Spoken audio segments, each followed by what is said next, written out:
have a very special guest with us here today, the Congressman from Ohio, Congressman Dennis Kucinich.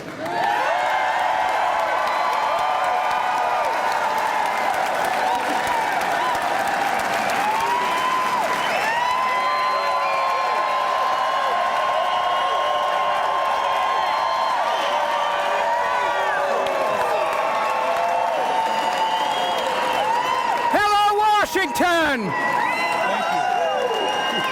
Can you hear me? And hello, Olympia.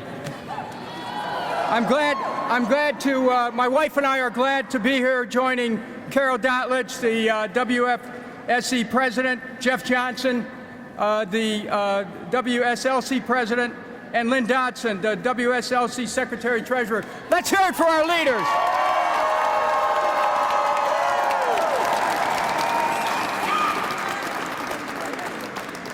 Brothers and sisters, and I say this as a member of the IATSE Local 600, brothers and sisters, this is a very important moment, not only in the history of this state, but in the history of our country, because this is the moment that working men and women stand in solidarity for the basic economic rights that we have a right to expect in a democratic society.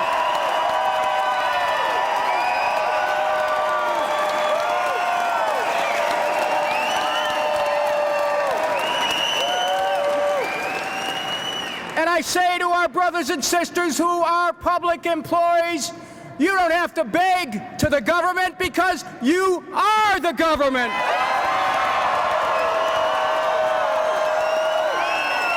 Who is the government? We are! Who is the government? We are! Who is the government? We are! You're the government.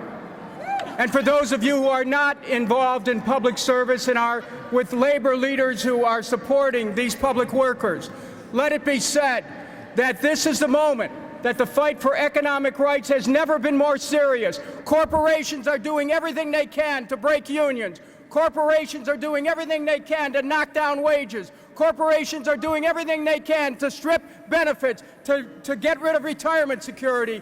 But you are the answer, and what it means is that we stand here to say that workers have rights, that workers' rights are economic rights, they're rights in a democracy, that you are the last line of defense in a democracy.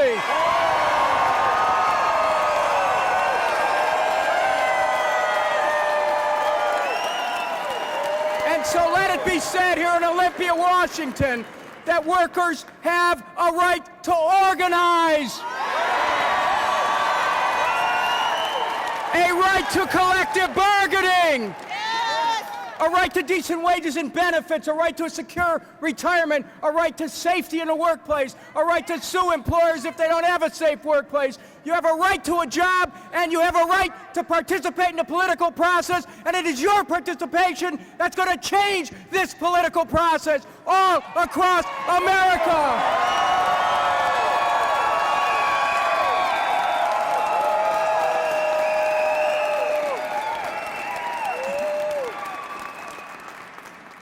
You know, it's interesting about being in Washington, D.C., that there's unlimited money to give to Wall Street, unlimited money to give to wars. But the minute that you start to say, let's have universal health care, they say, how are we going to afford it? Right? The minute that you start to say workers should get a raise, they say, how are we going to afford it? But just 2 days ago, Washington passed a budget that called for even more money for war, that calls for cuts in higher education. We need to take a stand with our students. Students need to unite with labor. We need a grand coalition of the American people that says that we stand for jobs. We stand for health care for all. We stand for education for all. We stand for retirement security for all. And we stand for peace. Finally, at this moment, well, those in Wisconsin who have been sleeping in that rotunda for at least a week now, well, workers will gather in Ohio tomorrow, and I'll be there in Columbus with them to talk about the path that we must chart. Just remember what it means for you here in Washington, that at this moment, when workers all around America are asking if there's going to be anybody who's going to stand in solidarity, that you are the vanguard of solidarity, that you represent the best hope of workers, that you are part of a wave that is growing, a powerful human wave that's growing and pushing, and it's the wave for economic justice. It's the wave for jobs. It's the wave for workers' rights. And finally, workers' rights are human rights. Workers' rights are human rights. Workers' rights are human rights. Workers' rights are human rights. Workers' rights are human rights. Workers' rights are human rights. Workers' rights are human rights. Solidarity forever. Solidarity forever.